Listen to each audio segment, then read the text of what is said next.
Cross fire দিয়ে হত্যা করতে হবে। মানুষগুলো কেন জানি অমানুষ হয়ে গেছে। আজকে সোনার বাংলাদেশে দেখবেন ছোট্ট 4-5 বছরের শিশু নারীও নিরাপদ নয়।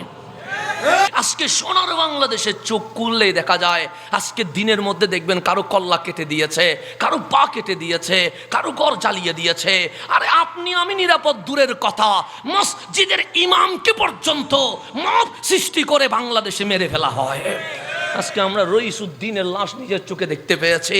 মানুষগুলো কেন জানি অমানুষ হয়ে গেছে।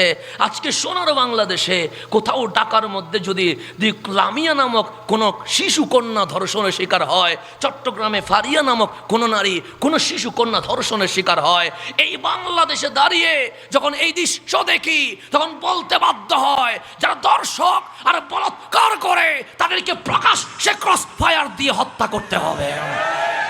তাদের কাছে সোনার বাংলাদেশ কখনো নিরাপদ হইতে